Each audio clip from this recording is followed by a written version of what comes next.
Olá pessoal, aqui Micael Souza do canal Jogos no Tabuleiro. Venho fazer aqui mais um resumo daquilo que foi o meu mês relacionado aqui com o mundo dos jogos de tabuleiro, de forma direta e indireta, as coisas que eu fui fazendo, aqui numa autoapologia,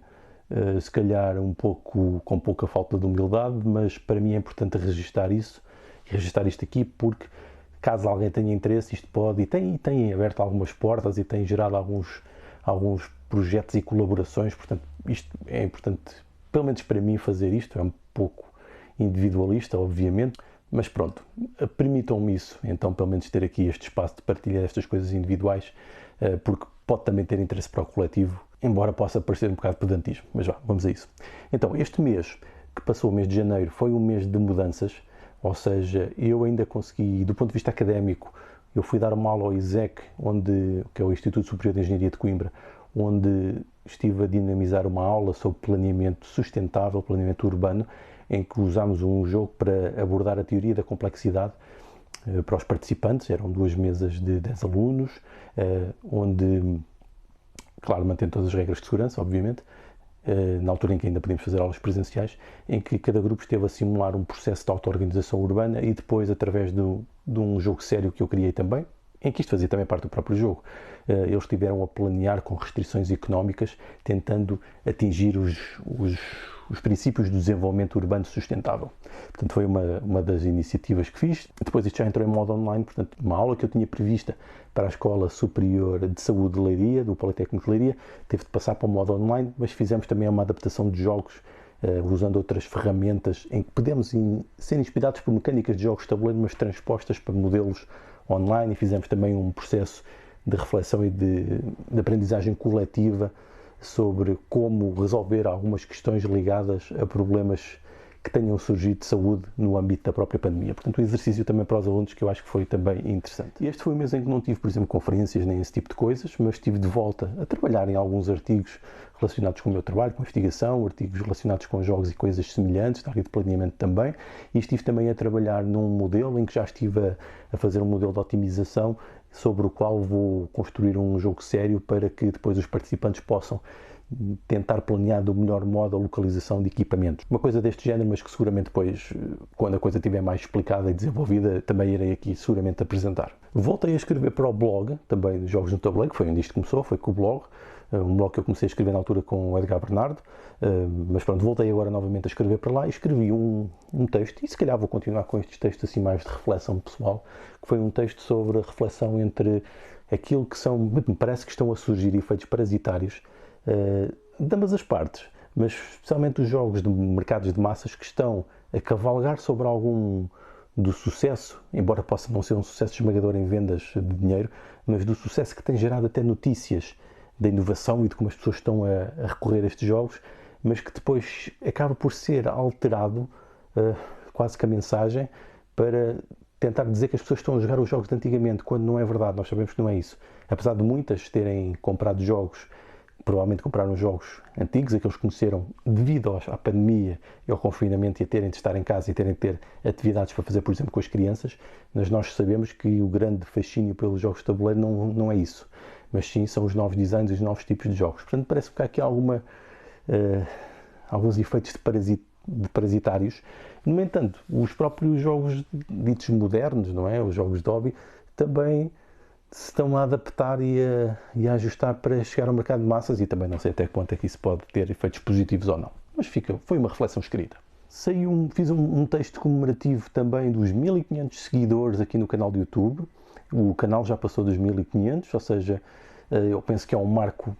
importante para registar, não é? Importante aqui para mim e para o canal, provavelmente não é importante a mais ninguém, mas eu acho que já traduz aquilo que provavelmente é um interesse no sentido em que as pessoas provavelmente já vêm pesquisar por coisas aqui ao canal já com intenção, não é por acaso, digo eu. Penso que este número já revela um pouco isso, eu fico muito contente, é sinal que a mensagem está a começar a passar e pelo menos para algumas pessoas os conteúdos que eu vou fazendo têm alguma utilidade, e isso obviamente deixa-me contente, feliz e motivado para continuar, sendo que isto obviamente cumpre vários objetivos pessoais e também objetivos coletivos desta pertença a uma comunidade e a um hobby, que é este hobby dos jogos de tabuleiro modernos, que nos apaixona tanto e que muitos de nós passamos depois muito tempo às vezes a falar e a investigar e a refletir mais do que a jogar até. Depois no canal do YouTube estão muitos vídeos de aberturas de caixas, destacando aqui o Anachrony, que é a maior caixa que eu alguma vez abri até hoje, uma coisa esmagadora, imensa, que demorou quase uma tarde só a organizar. Portanto, o maior vídeo de abertura de caixa em tempo também. Depois tive a oportunidade de fazer um vídeo sobre algumas reflexões e análises de pequenas partes de jogos que podem ser transpostos para jogos sérios ou para jogos educativos. Neste caso foi o Sagrada, aquele sistema em como a mudança das cartas consegue ajustar níveis de dificuldade diferentes para vários jogadores, apesar de estarem a jogar o mesmo jogo. Também fiz um vídeo já mesmo totalmente dedicado àquela categoria que eu tenho dos jogos sérios, embora seja uma categoria de design de jogos também, para referir aquilo que são os vários sistemas de interações que nós podemos ter.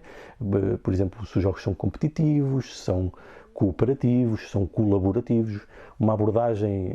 mais sistémica possível a esse tipo de conceitos e como é que eles se manifestam, como é que eles existem e aparecem em vários tipos de jogos, para tentar pelo menos dar aqui aquilo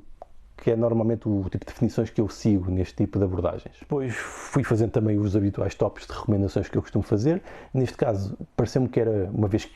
por exemplo, aqui em Portugal nós íamos entrar em novo confinamento forçado, fazer mais uma seleção de 15 jogos que nós podemos encontrar com facilidade aqui em Portugal, que são úteis para alguém que pode, por exemplo, não conhecer estes jogos e não ter muita experiência. Por isso eu fiz esta seleção de 15 jogos divididos por exemplo, idades, para percebermos para que tipo de crianças é que eles podem ser úteis se quisermos fazer essa abordagem por crianças, para o tipo de público, por tipo de jogos, são de cartas que não são, de complexidade, alguns que alguém já pode querer ir para uma coisa um pouco mais profunda e mais complexa, e que estão acessíveis aqui em Portugal, maioritariamente por editoras portuguesas ou que trabalham diretamente para o mercado português. Portanto, fiz essas 15 recomendações. Fiz também um top de 5 jogos que podem ser jogados em menos de uma hora, porque normalmente, especialmente para quem tem família e tem outras obrigações, nem sempre tem o tempo suficiente para fazer jogos muito longos, mas eu referi 5 jogos, alguns jogos que eu não pegava há muito tempo, que não são se calhar assim tão conhecidos, mas que são excelentes jogos, já têm profundidade de decisão e de estratégia e tática e que podem ser jogados em menos de uma hora. E depois fiz mais outro vídeo de recomendações, isto já dentro da categoria das utilidades, que é outra categoria que eu tenho aqui no canal de YouTube, sobre lojas onde nós podemos comprar aqui em Portugal estes jogos e que nos entregam online, porque temos que comprar online agora, nos entregam em casa a preços interessantes. Quer seja procurar coisas que às vezes são raras de encontrar, ou seja, lojas que vendem jogos de tabuleiro modernos, mas outras vezes também por bons preços. Portanto, estão várias opções e todas elas são de lojas onde eu comprei. Portanto, podem existir mais, mas eu não tenho experiência com as outras lojas, portanto não as iria citar, não as poderia recomendar porque não as usei. Não é porque sejam piores, é simplesmente porque não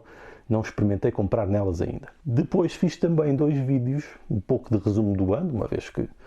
janeiro é o primeiro mês a seguir ao final do ano anterior, onde eu referi os 12 jogos que eu mais joguei durante o ano de 2020 e obviamente